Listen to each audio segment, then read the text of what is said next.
You ready for this, Mr. Cage? Oh yeah, as ready as I can be. As ready as we're gonna be. I wish you had headphones. Oh, I'll get some.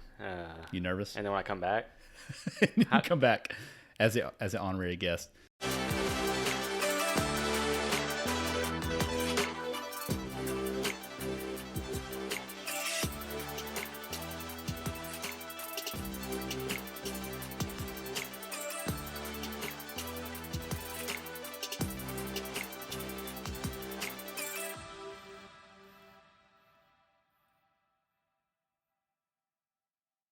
What's going on, everyone? Welcome to our first episode of Inside the Hammer. And so here's my goal with this. And I have Cade. I'm going to introduce Cade in a minute. So here's my goal. So we're out running a business every single day, very active. And we get a lot of questions. We get a lot of, how do you guys hire such young kids? What do I do when this scenario happens? I mean, I literally had a phone call yesterday. Someone said, hey, I just had a team member quit. It's been really awkward. It's been really weird. What do I do? And so Inside the Hammer, what I'm trying to do is I want to take you guys inside our culture. I do. And so I want very unfiltered conversations because I think everyone sees our Instagram and they see our stories and they're like, oh, it's so much fun and it's such a party. Kind of a glamour kind of thing. Yes, almost. Oh man, these guys are always so happy. So what I want to do is I want to kind of pull the curtain back a little bit. I want to be as helpful as I can with the content that we put out. And I kind of want to talk about real life and just scenarios that go on inside our business. And so I think the best thing to do is to bring our team members inside and let you hear from them. And so that's my hope today. That's what I want to do. This is episode number 1. The reason I have Cade on episode number 1 is Cade has been with us since before the beginning. Like before the beginning. Dude, I can hear that too. Just it's crazy. It's fine. You guys we're figuring this out. We're literally at the kitchen table in my house because this is kind of where the business started. Mm-hmm. And Cade started before that. So I want to introduce him. He started before the business. So this kid showed up when he was 15. Shows up to a small group I'm leading. We start talking about, man, it'd be crazy at a coffee shop. Shout out to Red Bar. So we're just sitting there and we're like, man, what if someone took this concept and like put it on wheels and just kind of did Starbucks on wheels and what would this look like? And so, and people have ideas every single day and no one ever executes on anything. This is like the one time in life that we actually executed on something. And so Cade has literally been with us since before he was 15. You couldn't even drive when we started. My mom was taking me to runs. That's how crazy it was. Dude, and you were now 19? 18. He has been with us since before the beginning, and he's built this thing up into a monster and has taken on massive amounts of responsibility. And so I just literally sent him questions like 30 minutes ago, so you really haven't even had time to think or process. I got them when I was driving. No, that's fine, man. So, you're looking, you're like, don't text and drive. I can't do that, but I need to know. Because I got to get this. And I want you to know, Cade is very analytical. You're actually going to study electrical engineering. Okay, so he's got an engineering brain. So I want you to know that. So a lot of our team members are very analytical, and then we have a lot of just partiers, right? So I'm looking at you, Jen and Bree. So you're just gonna get a different dynamic and a different feel from every one of our team members because Jen or Bree's gonna get in here and be like, "Oh, we love it." They're gonna have a party with Cade's gonna be very like. He's going to walk you through some of the processes, logistics, analytics of all of this stuff. Yeah. And so anyway, so let's get it going, man. Okay. So, all right, Cade. So I want to ask you, tell us a little bit about your journey from going from really just our introduction and then going all the way kind of, you're the only one that's ramped up from pre-business to where we're at now, which is insane. Yeah. Tell us a little bit about that journey. Okay. So I got plugged in with you, started talking, mainly just talking about life. In your small group, and so at Red Bar, way to go, you guys! Great place. But anyway, we kind of got plugged into. I got plugged into this, and then the conversation shifted from just life in general to this business idea you had, and you were pretty serious about it. I didn't realize it at the time, but I didn't either. For the record, I was just talking. You were just talking, and it just one of the things that actually happened. That's right. Next thing I know, we're working the first run in Sims. Yeah. And we're losing our minds. Gray waters everywhere. It was a mess. It was not a fun time. It was when we say it was a disaster, it was bad. I don't know how we made it past that first day. I don't know how we're not out of business. I really don't. How did we not have 100 one-star reviews of I was standing in 6 inches of gray water? Sims, you gave us an opportunity for this that we can't. Thank you. Thank you, Sims. Good gosh. Anyway, so after that, worked a couple baker runs, a little over the summer. Sure. And then I turned 16. That's when things really started going. Yep. I got my first car, which is my still current car that I have. That thing's a beast, man. It's a beast. Toyota makes a good product. Yes, they do.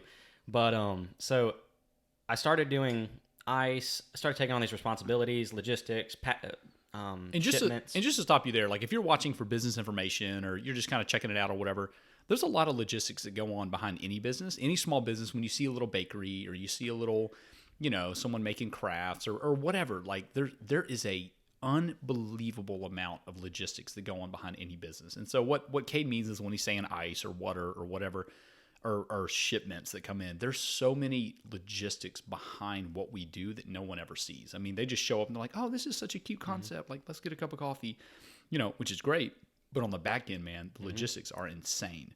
And so Cade started taking over more and more and more of those logistics. So sorry, stop you. Keep going. To put that in perspective, I got my car at about 125,000 miles. I'm pushing 230 right now. That's crazy, man. And are you serious? I've had it since I was 16. So in 2 years, I'm pushing 230. That's unbelievable. Which tells you just how much I've driven. And the majority of those miles probably came from the company. Let's be real. Man. But, and my car's still great. I'm going to push it to 300,000, but that's beside the point. Go Toyota. It's a RAV4. What year? Always. 2008. Oh, yeah. Yeah, it's going to last me for a while. Yeah. But anyway, so took on that. And then I still worked my normal shifts as a barista. When school rolled around, I had to cut back. I was involved in a lot of extracurricular activities at school and advanced classes, so that took up a lot of my time. But I was still able to maintain the core like logistics stuff. That's cool. Like still getting ice, water was still getting done, shipments were getting where they needed to be. Yeah. So I still managed that, and then it was it a summer ago that I started being a shift lead and taking on more responsibility, and I was still doing my other stuff. And so for the past year, I've been nonstop for the company. Like even during school, So Cade would go lead. He would go lead a shift. So he's responsible. So if I get a review off that trailer's got a bad drink, or if I get I literally call Cade and said, "What's going on?" And he's got to figure it out, right? Because as a shift, you just take on the responsibility for that, those people and those products that go out. Yeah. And so, man, I would say, I know this is insane, but I want to, again, inside the hammer, I want to bring you guys inside our company. I mean, what are we moving right now in product? 1,500 pounds? 1,500 pounds at least. 1,500 pounds a week? At least. Is that right? I think so. As a company, we move about 1,500 pounds a week. I mean, when we first started, what do you think we were moving? 100 pounds? Are we talking ice here? I'm just talking just general coffee product. beans, product. 400, 300 or 400. Okay. So, I mean, we have just ramped up mass, and that's a whole nother conversation we can have on a whole different time. But anyway, Cade has hung with us and figured out systems and how to scale and how to move it and how to get efficient and how to run it from one location to 2 locations to 3 locations, possibly 4 locations. And so it's just been this crazy cycle of, anyway, so I just wanted these guys to have a little backstory on you. All right, here's a question that's going to be fun. What's the biggest challenge that you think you have faced working in Yellowhammer? All right, so I'm going to start this question taking back to we work in the Dragon Boat Festival. Yeah. This is a story you bring up a lot when talking about like customer service and like talking to people. That was my biggest weakness, I'd say. I forgot about this. Yeah. So it was these this couple, they didn't seem to be having a great day. And I was just like, yeah, you want a bag of Sprite? Yeah, whatever. What you would encounter like somewhere anywhere else, right? So anyway, but when you asked me, you're like, maybe it was Mo. I don't remember who asked me, but you're like, man, that really sucked, Cade. And by the way, which is normal lingo for our company. Oh, which is normal. Normal. Yeah. That's like a good day. It really makes you question your honestly integrity. But anyway, so at that point, my dumb self said, well, they're having a bad day anyway. Right. And I'm pretty sure you were going to slap me in the face. You had to hold back from slapping me in the face. And there was my wake-up call. So I had to work with talking to people. But our mission statement is amazing coffee with unmatched customer service. And I didn't live up to that. It's what we try to do every day. So we want to make a fantastic product. And when we say unmatched, I always ask our team members, I'm like, tell me the best customer service you've ever had. Okay, great. Now let's beat it. And so, and you guys just go look at our Google reviews, and we get even more internal reviews from Square. I love it when customers say, man, I love the product. You guys make a great coffee. But even more, man, that team you had this morning was amazing. Or man, they made my morning. Or they wrote on my cup and it lifted my day. Or they wrote me a note. Or they said something really sweet. Or they complimented my necklace or whatever. And so we're after it as a whole team of 20, whatever, 5 people. We are after trying to make unmatched customer service. Absolutely. And so in this scenario, I totally forgot about this. Yeah. In this scenario, 2 years ago, 3 years ago, whatever, this was not unmatched customer service. This was Cade not. had an opportunity. He saw a bad day. He had an opportunity to be like, man, you know what? I'm going to hook you up. Like, man, I'm going to make your day great. And you failed. crapped I on it. crapped on it. Yeah, exactly. But you said something about the unmatched customer service part in our motto. And Yep.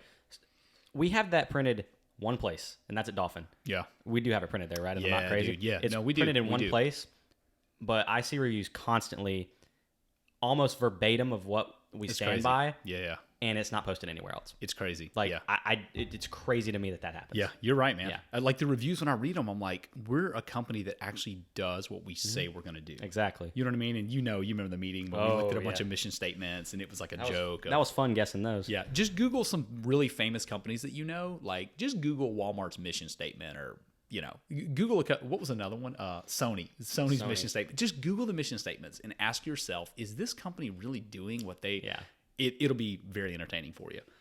That's interesting, man. So that was one of your biggest challenges. The biggest Just challenge, to wake up. because when I moved here, I kind of got in my shell and I didn't want to talk to anyone. And Sure. and I'm already an introverted person. Right, yeah. So it didn't. So I just kind of got into my bubble and I just didn't want to talk to people. Yeah. So I had to break that, and I think I've come a long way. So Yeah, no, you have, Yeah. man, for sure. So, next question. What life lessons have you learned just being in our culture? Oh man, a multitude of responsibility for one. Like, I think it would be awesome for every person my age to experience the kind of weight that I have Me carried. too, man. Like, It's heavy. and that's not me bragging. I have carried a lot of weight. This kid's carried his and weight. now Grayson's he's Cheers, Grayson. I'm giving it to him. See ya. He's right now trying to figure out how we're going to put this podcast together. We don't even know. We're not even signed Exactly. up for anything. I hope you guys actually ever see this. Yeah. To put also that in perspective, I can remember being at the grounds at 1 a.m, shoveling ice into my car Yeah. and taking it to Bay City. Yeah. It's crazy. And I had to run the next morning. It's crazy, man. Just Man, it's the crazy. weight that you'll take. Like, so I guess the biggest life lesson is the value of, I think it's the value of someone trusting you to have that responsibility. Sure. Yeah. And not to take it for granted, because the Yeah. fact that you were even gracious enough to trust me with that kind Sure. of thing Yeah. has helped me grow in so many other areas other than that. Yeah, for sure. So I think that, in like the value of it, and also gratitude. Yeah, Like, that's cool. That's another huge one. Like, Yeah. I was never grateful for anything before, but now I'm Dang, like, man. I'm almost irrationally grateful. Dang. I'm just like, That's thank crazy. you, thank you, thank you, thank you. Wow. Yeah. Like last night, thank you Yeah, for that yeah, yeah. surprise party that I had no idea was going on. we all cried. No, It was trust a- me, I it was cried rough. too. I was like, I'm gonna cry. Anyway, but yeah, I mean, those are probably the bigger life lessons that I've learned sure. with a bunch of little ones. What's the here's another one. What's the hardest conversation you and I have ever had? Ooh, that's a tough one. Right? And our conversations are brutal. Not Oh. just with Cade. I'm talking with anybody on our team. We've had some of the harder ones Just though. ask anybody. I think. But our level of expectation, I just want to clarify. Our level of expectation is here. Yeah. And most people just don't hit that level of expectation, which is fine. Yeah. I mean, there's a ton of businesses that work. It's completely fine. We just have such a high expectation. Absolutely. And with that comes very candid, very brutal conversations. Absolutely. And I wouldn't say they're like disrespectful or No. mean or like Yeah. we hate you or like, and they're not irrational. No. We're just like, No. dude, let's have a conversation around this mission that we're just not hitting. What do Yeah. you think the hardest one is we ever? You're probably going to shock me because I literally don't know because you know how my memory is. I think you may remember. I don't. Okay, so this was before Dolphin Store opened. Okay. It was a couple weeks before it opened. I'd gotten out of school early. I went to go take a deck shift from you so you could go work at the store. Okay. Needless to say, I screwed everything up. I don't remember this. You don't remember this? Got it. You were at deck. I was at deck. A lot of stuff screwed up. But anyway, like I wasn't being a shift lead. Yeah. I think no, I just wasn't. It wasn't Yeah, my day. sure. Like I just wasn't being a shift lead. Sure. Like I should have been, because that was the role I took from you Sure. to go Yeah. go do that. So anyway, I literally don't remember. don't this. remember this? No, Dude, tell we me. we were mad at each Keep other. going. What happened? All right, so I cleared the air with Mo, and in my head, I thought you two had talked, but that was stupid because you like. I mean, right? Because People assume that all like, the time. Like they're like, people think that y'all are like, yeah, oh, this happened. Oh, I gave someone my credit card the other day. They gave it back to Mo. I literally said, "Don't ever do that again." And they were like, "Oh, I thought you guys were on those." I was like, "Don't ever. Don't I said, ever do that." I literally said, "You might as well have thrown the credit card off a cliff. I will never see that again. you'll never, ever. Sorry. So anyway, go ahead. So I thought y'all had cleared the air, Okay. and then this is funny now, but we were really pissed at each other before. I'm so intrigued. I'm like, tell me the You're story. like, tell me this. I don't remember this. So you called me, and okay, let me put it this way. You had me crying at the end, badly. So anyway, I literally don't remember. you What did I don't remember say? this? No, you got to tell me. You're like, man, I just don't know about you anymore. Like, is this really what you want to say to me before I make a decision about you? And I'm like, and I had to quit, like, because at the time I was like, ugh. I don't know if it was school or what. Or Right, just, right, I yeah. just Just wasn't. life. Yeah. I just wasn't in it. I was in a Right, season of right. like, I just don't care. I get it. So that made me realize, Dude, I have to give Ooh. I have to give myself those talks when I'm in a season of I don't care. yeah, I Like, just come on, Jeff, is this really what you want to you do? look yourself in the mirror like that. Yeah, literally. Yeah. I do that sometimes too. I'm like, you're a freaking idiot. What were you thinking? Anyway, but So what happened? So you called me. Okay. Needless to say, we got in a pissing match. Okay. We yelled at each other. That's great. It was great. Great conversation. Yep. You remember it now. That's hilarious. So got off the phone. I had to work a shift later, so I had to pull my crap together. Oh, wow. Because I was shift lead, and I was Yep. like, Okay, I'm guys. so mad. Because I was still pissed at you. And I was pissed actually for a couple days. And we had a conversation the day after Yep. at the Sims Parade.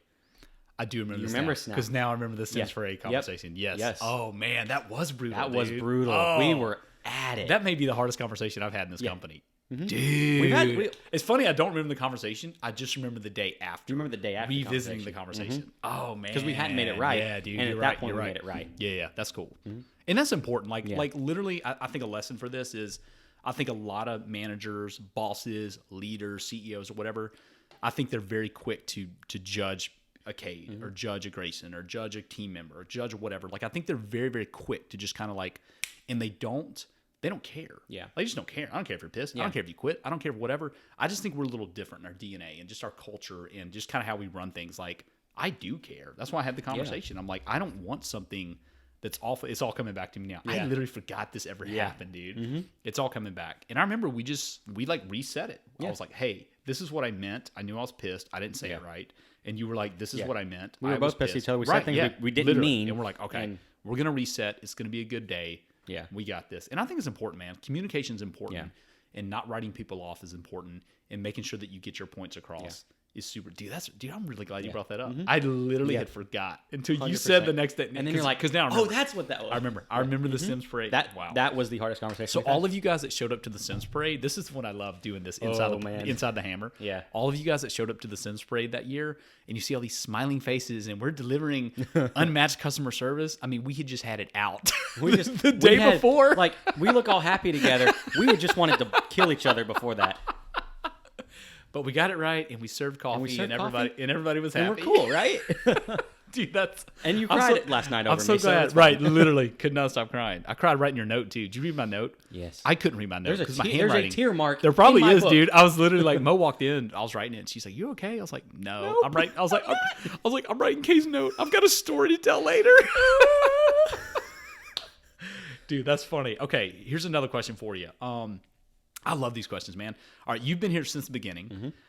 What's the dumbest thing that you think we've ever done as a business? Ooh, okay. Like, what is something you look back on and you're like, I can't believe we did this. Like, I can't believe we were so stupid that we did that. Yeah. What is it? Oh man, that's tough. I gotta really think about that one. But I don't know. Like, there's certain people that we've lost along the way, and I won't name names, but Yeah. we've lost a couple people along the way that were super vital in the season we were in. Sure. That I feel like could have been great moving forward, Sure. but it just wasn't right for them. And Sure, I'm not saying absolutely. that's a dumb thing we did. We may have made mistakes in how things were handled. And yeah. we've made, God knows how many mistakes we've made. So You see anything in system side? You see anything in like processes? You see anything in like, man, part of it is I see it a lot more in the logistics side of things. Yeah. Um, Like, what's something ridiculous we were doing 3 years ago that's like easy peasy now? dropping pallets at Bay City and then sorting them out from there. What do we do now? I don't even think I We honestly. take it I to the don't even think I warehouse know. now and sort them out. Oh, We have a system now. Yeah. Oop, There you go. system. It's better, right? Yeah. Yes, for the most part. Yeah. But I think just mainly, okay, here it is. So I knew it was going to come to you. I was like, all right, here we go. Let's load it. there's been a lot of things that I think we've been afraid to execute on. Yeah. And I'm just saying this in general. Yeah. I just think, or handing stuff off that we need to delegate, or Sure. There's just certain aspects of the company I think would have been better. Let's delegate this, take stress off y'all's shoulders. Sure. Absolutely. And it could run smoother if it wasn't all being held in by one person. Right. And maybe something, and it's something we have to learn as we grow. Absolutely. We have to learn to delegate and be like, I can't do this anymore. Yep. Let's do that. Yep. And it's like you being the head of the company. You can't. Guess who didn't drive the trailer this morning? Exactly. Kenneth drove the Guess trailer. Guess who isn't behind the wheel of the trailer? And we're doing this podcast instead. Exactly. That hopefully brings value to people. You know. Exactly. So and that's what needs to happen. Sure. And so you've become comfortable with delegating that task. Yeah, absolutely. And you were comfortable before with another person being here doing it, but you've gotten back into being more comfortable with it, and that's super important. Yeah, I think that's cool. So, yeah, me too. No, that's cool, man. Okay, here's a question for you. And I love, like, I hope people are watching this and they're like, man, I should start a business, or I'm thinking about a business. Maybe this will give me some insight. Maybe this will give me some. The best thing you can do is execute on an idea, whether it fails or not. Absolutely. Because you did it. Yep. That's literally it. Yeah. Did you just answer the question before I asked? This is my question for you. Through the eyes of and you may have just answered. Through the eyes of an 18-year-old, what is some advice you would give someone wanting to start a business? Is that the advice? That, and I actually have two pieces of advice. I thought of two. So it's so your first one is what? So my first one is just do it. Like, if you have an idea and you think it'll work, regardless of whether it does or not, freaking do it. Yeah, that's good. Because you will sit and regret it for the rest of your life. Absolutely. Like, that's my whole reason with going to college. I could stay here. Yep. But I'll always wonder, well, what if I went to college? Yep. And tried it.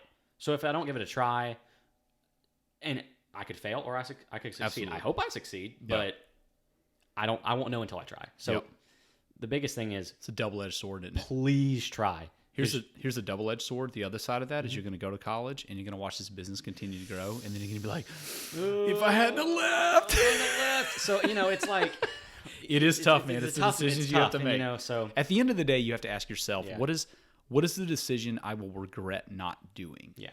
That's it. Yeah. So sorry. So your first piece of advice do it. is execute over analyze. Yes. Okay. What's your second? Because if you sit and analyze it forever, you're done. never going to do it. Yep. So, you need to be analytical about it when you're doing it, but sure, don't dumb. overanalyze it first. Yep. But a second piece is, especially to older business owners, or I would even dare to say middle-aged. Sure. Don't be afraid to give teenagers and young people responsibility and trust. Dang, dude. Like, because without that, dare I say, we probably wouldn't have the logistics we do now. Dang. And I'm not saying that because I'm like bragging on myself or anything. It's because I've had help doing it. Yeah. But like, just don't be afraid to trust them, because they're going to surprise you. Dang. I think my generation, and this isn't to crap on any other generation, but is a super, super hardworking generation, no matter how much we get called lazy. Yeah. And for sure. I believe that too. Like couch potatoes, whatever. Yeah. Like, we are genuinely hardworking when the older generation gives us that responsibility and that trust. Like, we want to be respected by the older generation. So when the older generation makes this generalization about us and we see that, we're less likely turned off. We get turned off, and we're like, well, why would we even try? Like, we want it, but why do we try? Sure. So the biggest thing is, please give us responsibility, because we'll surprise you. Dude, that's golly, man. You're like dude, you were the guy. Here's the thing from my perspective. And I speak a lot, and I do conferences, and I do social media, and we, business startup conferences or whatever. Probably one of the number one questions I get asked is, Jeff, these kids these days, they're lazy, they're entitled, they're stupid. So people give me a list and they say, but we look at your culture and you're running this thing on teenagers. What are you doing that we're not doing? And I tell them, I've said, for one, you've made a bunch of really dumb assumptions. Yeah. Because they may be titled and they may be entitled and they may be lazy and they may be dumb, but they're not when they're in our culture. Yeah. Because we're going to hold them to a standard. And when you're called to a standard, and that's what I think you're talking about. Yeah, that's what I'm is getting at. when you were called to that standard. I mean, dude, I've seen teenagers buckle down and be like, I'm going to freaking do this, you know? And so no one's ever called them to a standard. So I just think we're not afraid to call people up. Yeah. We're not afraid to call people out. And dude, we'll have a hard conversation, and we've had people leave over hard conversation. Yeah, absolutely. And I'm like, love you. Let me know if I can ever do anything for you. And I mean that. And it's not in a mean way, but the standard's not going to change. But I think to your point, you'll be amazed that when you throw it out to them, that they rise up to the occasion, man. And Absolutely. so because when we say, I've been blown away by it so many times. Because when we say entitled and all of that, that's the standard we set. Sure. So they're going to live to that standard, right? So let's set the standard high for this generation that's what we and do. watch us rise to it. But I also love that it's my generation a little bit older that craps on your generation when we're the generation that has raised your generation. Don't get me started. I won't even go on. This is a we shouldn't parenting even podcast. Go on that. We're gonna do another one. Don't worry. I'm not even gonna deep dive into this. Yeah. But it does irritate me because it's a because they've raised the entitled generation. You know what I mean? And so anyway, it's a whole nother thing. My kids are gonna have it a little differently, I hope. So we're trying the best we can. Okay, I got one more. We're wrapping up this podcast, man. I really appreciate your time because y'all, this kid's literally leaving here. He's packing his bags. It's what 1:30. Yeah, I leave in 3 hours. Like my car's pulling out of the driveway in 3 hours. I have to pack my car still for college. Not for the week at Gulf Shores. Yes. 4 weeks, or not 4 weeks. 4 hours from here. Yeah, so you're gone. Just take the private jet, dude. You didn't ask me. I'm just kidding. That's a conversation we'll have 10 years from now. We'll get it. You know, when we go to Cuba. Literally. Was I supposed to make No mention of Cuba. No mention. But you guys will see it. Here's a last question I have for you, just because as we're wrapping up Inside the Hammer. I think about this a lot. Failure rate for businesses, like business startups like ours, especially even in a kind of food industry, failure rates are going to be 90% and even more. I mean, some of the stats I look at, 90%, 95%, 98%. I mean, it's crazy. The failure rate, right?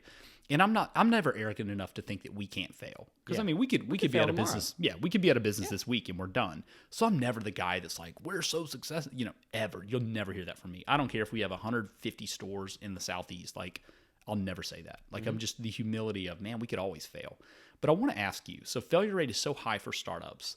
What do you think that we have done differently? Like, why haven't we failed? Why aren't we part of that failure statistic yet? I think primarily because culture. Like, you think? I think it's the culture that we've fostered. What do you mean by that? We care about people. Yeah. Let me put it that way. Yep. Like most companies, and there are companies that do care about people. Yeah. Other than us, but by and large, they just care about what's on their final quarterly report. Like, did we make this much? Right. And they don't really care much about the people. Yeah, we should probably try to figure out how to make money at some point. Yeah, that was going to be a conversation. But man, we're having a good time. We're having a great time. But there's a balance, right? And I think there is. We're slowly figuring it out with fine tuning our systems and fine tuning. Because I really think that this company is about to launch. Me too. And that's we're looking at some. That's a lot for me to say, but yeah. And don't hold me to that, but whatever. It's going to happen. It's going to happen. 6 months from now, people are going to watch this podcast and be like, that kid knew something. He knew it. But I've seen it from the start, and I knew y'all were the right people to do it. Yeah. And you have fostered such a culture that number one, it empowers young people because it's like, hey, we're going to give you this responsibility. Go freaking do something. We're literally, we're not going to the same tune as corporate America. Sure. We are, and granted, we have to have some sort of like absolutely structure to it, but we're also creating a different kind of business. Most people go into a business and start one, and they try to follow the same corporate model, the same. We're a different model. Yeah, we care more, like, and I've seen this. We care more about so someone comes up, they have a bad day, right?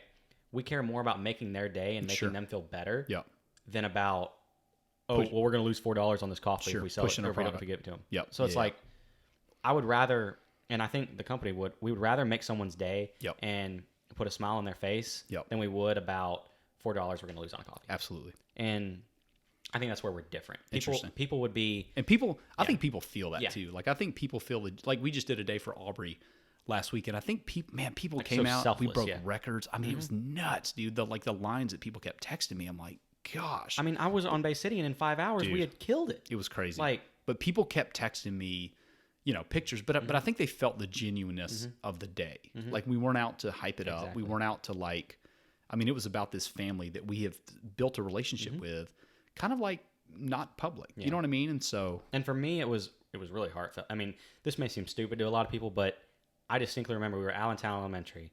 I remember making her a hot chocolate, Yeah, and for serving sure. it to her, and Yep. and like I Yeah. thought about that day, and it Yeah. almost brought me to tears. yeah, It was such an emotional day for everyone, and when you feel it, and you're in a community that understands it, and